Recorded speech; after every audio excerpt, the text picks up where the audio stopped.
حضرت سیدنا امام حسین رضی اللہ تعالیٰ عنہ کی شہادت کے حوالہ سے یہ اجتماع ہے۔ امت مسلمہ کچھ آزمائشوں کا شکار ہے، کچھ ہمارے ذہن اس طرح کے ہو گئے، عام آدمی سے لے کر بڑے آدمی تک کہ کوئی بات بڑی جلدی ہمارا ذہن قبول ہی نہیں کرتا۔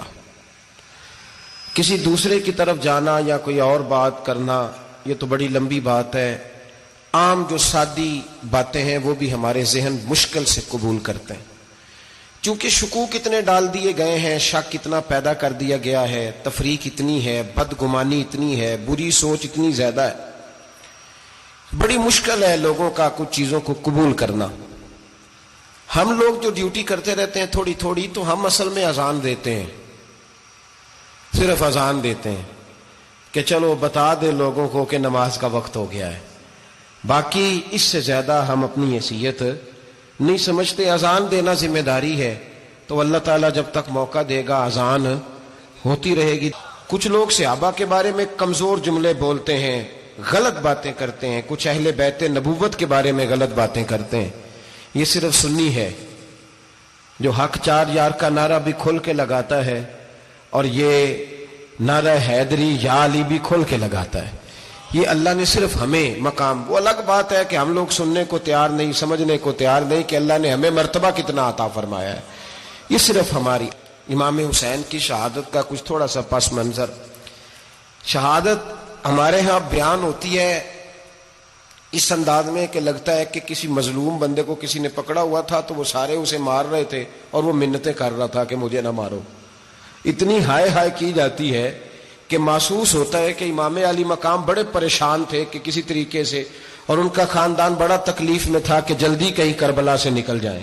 حالانکہ اس دھرتی پہ، اس کائنات پہ صبر، شجاعت، استقامت اور حوصلہ جس سے کائنات سیکھے گی وہ صرف امام حسین ہی ہے۔ اتنے بڑے صابر آدمی کے بارے میں اس طرح کا رویہ اختیار کرنا کہ وہ تو گویا اس طرح کر رہے تھے کہ بس کسی طریقے سے میری معذرت، تو یہ امام حسین کی مظلومیت سنا کے لوگوں کو اس طرح کا کر دیا جاتا ہے، یہ انداز بتایا جاتا ہے کہ شاید واقعہ کربلا رونے دھونے کا نام ہے، حالانکہ بات یہ نہیں ہے۔ یزید کی لشکر جو امام حسین کے مقابلے میں آیا، امام حسین کے لشکر کی تعداد 72 تھی، تو یزید نے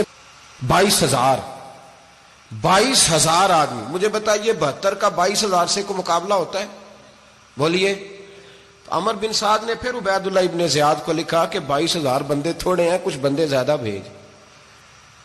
تو عمر بن سعد کو عبید اللہ ابن زیاد کہنے لگے کہ تو پاگل تو نہیں ہو گیا، 72 کے لشکر کا 22,000 بھیجا، اور کتنا بھیجوں؟ تو اس نے کہا تمہیں یہ نہیں پتا یہ لوگ کون ہیں؟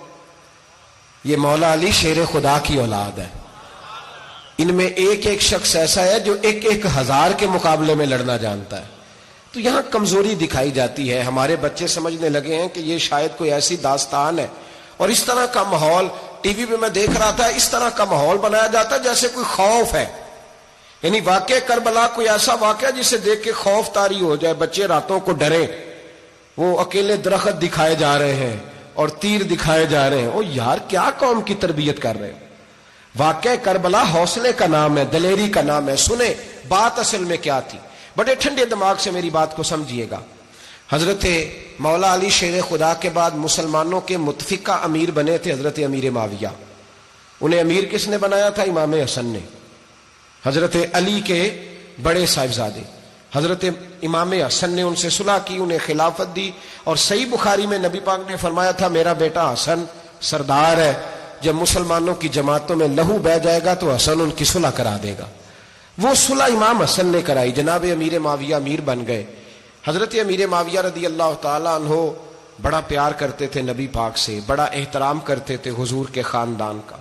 ان کی جو اجتہادی خطائیں ہیں وہ اپنی جگہ پہ موجود ہیں، چونکہ امام حسن نے ان سے صلح کر لی، لہذا ہم بھی ان کے بارے میں کوئی جملہ کہنے کے مجاز، ہماری مجبوری امام حسن ہے، اس لیے کہ جسے امام حسن صحیح کہے پھر امام حسن کے ماننے والے کو اسے غلط نہیں کہنا چاہیے. حضرت امیر معاویہ رضی اللہ تعالیٰ عنہ کا جب وصال ہوا تو حضرت امام حسن پہلے ہی ان سے وصال کر گئے, آپ کو زہر دے دیا گیا, آپ شہید ہو گئے. امام حسین موجود تھے تو یزید کے بارے میں لوگوں نے کہا جناب امیر معاویہ سے کہ یہ ٹھیک ہے, مناسب ہے اور بہادر ہے, دلیر ہے. وہ جو ہوتے ہیں نا خوش آمدی ٹولہ, ہمارے ملک میں جو اچھی خوشامد کرے اسے اچھی وزارت ملتی ہے, اچھی وزارت اسے دیتے ہیں. جو ذرا صحیح بدتمیز بھی ہو اور صحیح وکالت کرنے والا اسے وزارت صحیح دیتے ہیں. تو حضرت امیر معاویہ کے گرد بھی کچھ ایسے لوگ تھے, انہوں نے آپ سے کہا کہ یزید کو نامزد کر دیں. تو آپ نے یزید کو بلایا, حوالہ مجھ سے دیکھ لیجئے گا, بلا کے فرمایا کہ 3 بندوں کے سامنے اپنی خلافت پیش کرنا, اگر وہ تجھے مان جائیں تو امیر بن جانا, نہ مانے تو چپ کر کے گھر بیٹھ جانا. وہ 3 بندے کون ہیں؟ جناب عبداللہ ابن عباس, حضرت عبداللہ بن زبیر اور امام حسین رضی اللہ تعالیٰ عنہ. یہ وصیت فرمائی جناب امیر معاویہ. ہوا یہ کہ یزید جب امیر بنا نا, 2-3 چیزیں ہوتی ہیں جب کسی بندے کو قابو کرنا ہوتا ہے, 2-3-4-5 چیزیں ایسی ہوتی ہیں جس سے بندہ قابو آتا ہے. تو اس نے بھی فوری طور پہ, یزید نے دیکھا میرے لیے مسئلہ کیا بن سکتا ہے. ولید بن عتبہ اس وقت مدینے کا گورنر تھا. یزید نے اس کو خط لکھا کہ امیر عرب کا رواج آج بھی ہے کہ جب تک نئے خلیفہ کی بیعت نہیں ہو جاتی پرانے کے انتقال کی خبر ہی نہیں دیتے, اس کو رکھے رکھتے ہیں. یہ ان کا طریقہ ہے. وہ کہتے ہیں کہ ولی عہد اچھی طرح قبضہ کر لے پھر بتائیں گے. حضرت امیر معاویہ کا وصال ہو گیا, بتایا نہیں. یزید نے اب کیا کیا, چونکہ بڑا چلاک آدمی تھا, بڑا شاطر تھا, بڑا تیز تھا, بڑا عجیب اس کا مزاج تھا. یہ چلاک لوگ زندگی میں ہمیشہ دھوکہ کھاتے ہیں, چلاکیاں انسان کو گراتی ہیں اور اتنا منہ چھیل جاتا ہے کہ منہ پہچانا ہی نہیں جاتا. بندہ اپنے آپ کو رب رسول کے حوالے کر دے تو اللہ بڑی بہترین جزائیں عطا کرتا ہے. یہ لوگ تیزی دکھاتے ہیں بعض, تو یزید بھی تیزی دکھانے والا تھا. اس نے ولید کو خط لکھا, کہنے لگا کہ فوری طور پہ عبداللہ ابن عباس کو بلاؤ اور اسے کہو میری بیعت کریں. یہ جو بیعت ہوتی تھی نا, یہ بھی سن لے کیا ہوتی تھی. یہ بیعت حلف ہوتا تھا, حلف کہ میں اللہ رسول کے نام پہ حلف دیتا ہوں کہ میں یزید کی اطاعت کروں گا, میں اس کے خلاف کوئی بغاوت نہیں کروں گا. کوئی یہ بیعت لوگ سمجھتے ہیں کہ بس ہاتھ پکڑنے کا نام بیعت تھا. اس بیعت کا متبادل جمہوری ملکوں کے اندر ووٹ آیا ہے, اس کا متبادل لفظ. تو کہا بیعت کرے. حضرت عبداللہ ابن عباس کو بھی بلاؤ, عبداللہ بن زبیر کو بھی بلاؤ, امام حسین کو بھی بلاؤ. امام حسین آدھی رات کے وقت بیٹھے تھے مسجد نبوی میں, چونکہ 5 نمازوں کی آپ امامت کرتے تھے. ہن اللہ خیر کرے, جڑا نماز پڑھائے ہو مولوی, تو جڑا ٹل پائے ہو پیر, جڑا مہینہ نہ نہائے چھوٹا پیر, تو جڑا 6 مہینے نہ نہائے ہو بڑا پیر. کہتے بابا پہنچے ہیں, کڑے چھڑے جو پہن لیے. بھائی امام حسین تو نمازیں پڑھاتے تھے, مولا علی تو نمازیں پڑھاتے تھے, مسجد کے خطیب تھے. اب اس کو تو مولوی کہہ دیا جاتا ہے بیچارے کو. تو ملنگ کون ہوتا ہے جی؟ کہتے جڑا کپڑے کٹ پائے. کیا تماشا ہے, قوم جدھر دل کرتا ہے نکل جاتی ہے. امام حسین نماز پڑھا کے عشاء کی بیٹھے تھے جناب عبداللہ بن زبیر. عبداللہ بن زبیر کون تھے؟ یہ نبی پاک صلی اللہ علیہ وسلم پھپھی کے پوتے تھے اور جناب صدیق اکبر کے نواسے تھے, حضرت عبداللہ بن زبیر. اور جناب زبیر بن عوام عشرہ مبشرہ صحابی ہیں, ان کے بیٹے تھے. بہت زیرک آدمی تھے, یہ بھی امام حسین کے پاس بیٹھے تھے. عبداللہ ابن عباس بھی تھے جو حضور کے چچا کے بیٹے ہیں, اس امت کے پہلے مفسر ہیں قرآن پاک. یہ لوگ بیٹھے تھے. تو ولید نے ایک بندہ بھیجا, اس نے آ کے کہا جناب آپ کو گورنر صاحب نے بلایا ہے. تو عبداللہ بن زبیر کہنے لگے حسین اس وقت بلانے کی بات سمجھ میں نہیں آئی. تو امام حسین بڑے بصیرت والے تھے, اللہ نے بصیرت دی تھی.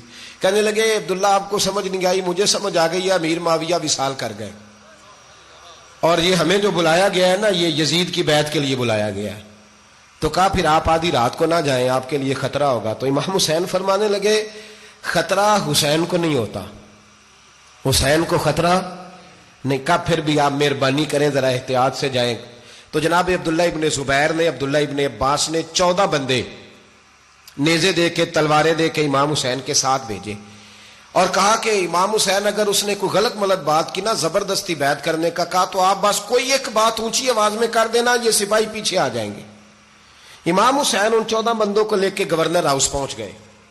جب آپ وہاں پہنچے, اس نے بتایا, اس نے کہا جی حضرت امیر معاویہ انتقال کر گئے اور آپ نے یزید کی بیعت کرنی ہے. تو امام حسین فرمانے لگے میں چھپ کے بیعت نہیں کروں گا, مجمع لگاؤ، جمعے والے دن اعلان کرو جو طریقہ ہے حضرت ابو بکر صدیق کا، جو طریقہ ہے حضرت عمر فاروق کا، جو انداز حضرت عثمان غنی کا ہے، جو مولا علی کا ہے، سر عام اعلان کرو.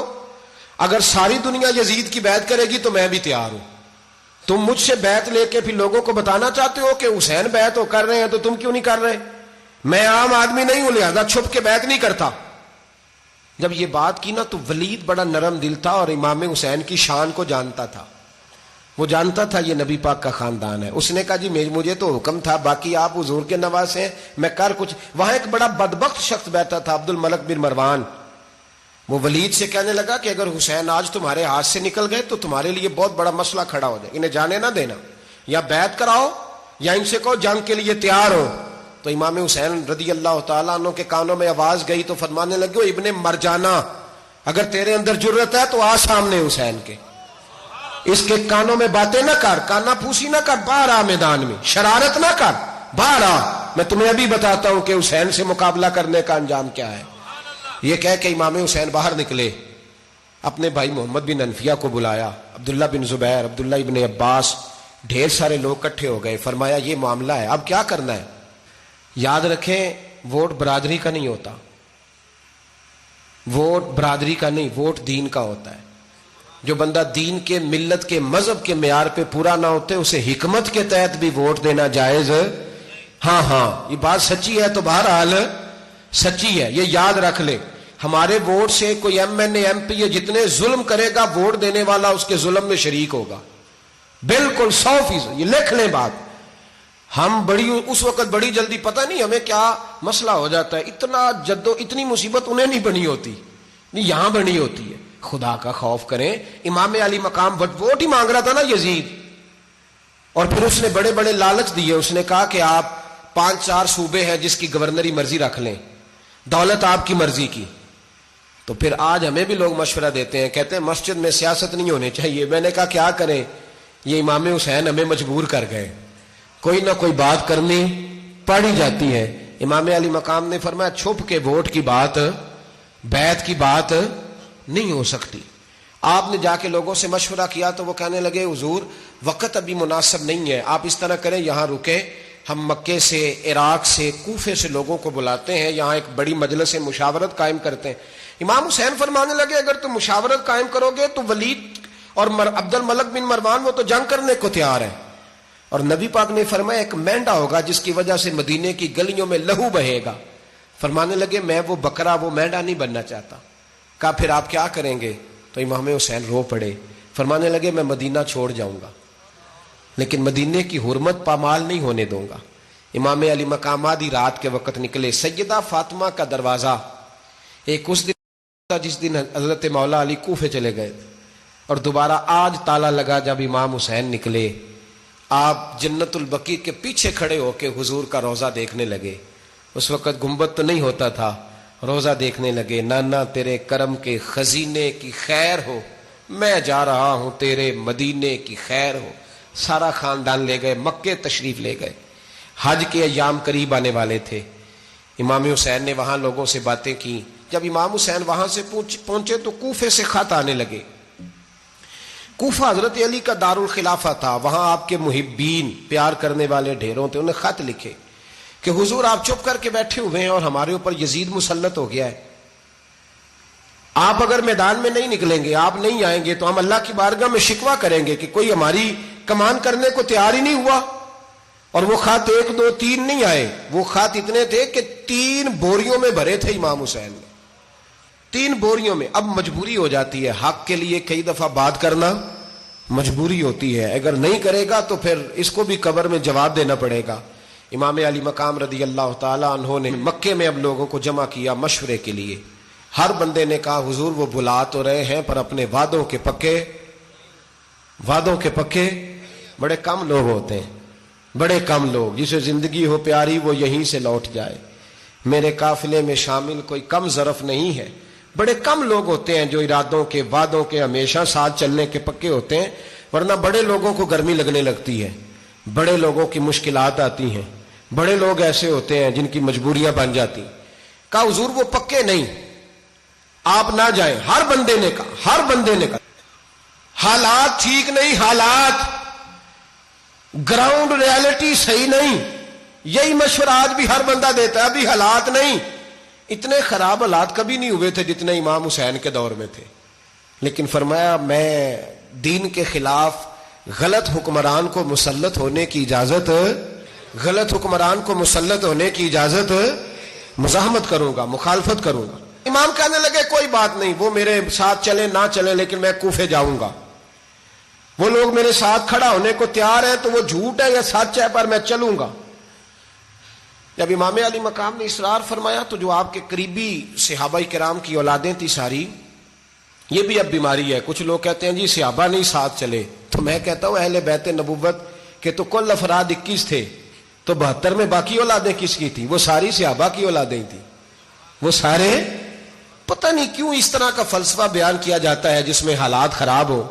حضرت سیدنا امام علی مقام کو جب بہت زیادہ کہا گیا نا، تو امام حسین رضی اللہ تعالیٰ انہوں نے فرمایا چلو میں ایک کام کرتا ہوں، مسلم بن عقیل کو بھیجتا ہوں.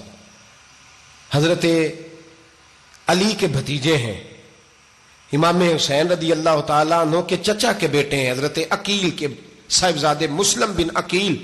بڑے سمجھدار آدمی تھے، معاملہ فہم تھے، بڑے جری تھے. اتنا زبردست مشورہ کم لوگ دیتے ہیں جتنا حضرت مسلم بن عقیل دیتے تھے. ان کو بھیجا گیا کوفے. اب اس میں بڑی تفصیل ہے، وہ اپنے 2 بچے بھی لے گئے. جب وہ کوفے پہنچے نا تو کوفے پر جناب نعمان بن بشیر کی حکومت تھی. آپ گورنر تھے اور اہل بیت سے بڑی عقیدت رکھنے والے، نرم رویہ. عبید اللہ ابن زیاد کوفے کا گورنر نہیں تھا، یہ کسی اور علاقے کا تھا.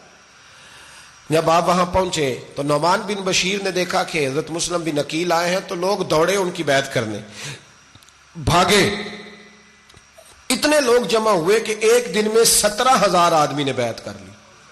تو تمہیں پتہ ہے نا جڑا الیکشن لڑتا ہوں راتی جیت کے ہی سوندا ہے، وہ فاتح ہوتا ہے، ہر روز جیتتا ہے. پتہ اسی دن چلتا ہے جس دن الیکشن کا ریزلٹ اناؤنس ہوتا ہے. 17,000 آدمی ایک دن آیا. اب وہ جو امام مسلم بن عقیل کے وہاں نعرے لگانے والے تھے کہنے لگے حضور یہ پہلے دن کی کارکردگی ہے، 2-4 دن میں دیکھیے کیا ہوتا ہے. 2-4 دن میں کیا ہوا؟ 40,000 آدمی نے بیعت کر لی. اب وہ 40,000 بندہ تیار ہو گیا. ادھر سے جو یزید کے وفادار تھے انہوں نے خط لکھا یزید کو کہ تو نے بڑا نرم آدمی گورنر بنایا ہے اور 40,000 بندہ چلا گیا حسین کی طرف. اگر ایک دن مسلم بن عقیل اور رہے تو جو تمہارا گورنر بیٹھے ہیں نا جناب نعمان بن بشیر، ان کو گورنر ہاؤس سے نکال کے مسلم بن عقیل قبضہ کر لیں گے. تو چپ کر کے بیٹھا ہے. یزید بڑا تیز تھا، اس نے ایک آدمی گھوڑے پہ دوڑایا. عبید اللہ ابن زیاد ایک اور علاقے کا گورنر تھا پر بڑا ظالم سا بدماش تھا، بڑا سخت گیر آدمی تھا. اس کو کہا کہ تو پہلے ایک صوبے کا گورنر ہے، جا تجھے دوسرا صوبہ بھی دیا. اس طرح کار فوری طور پہ کوفے پہنچ اور جا کے مسلم بن عقیل کو گرفتار کر جو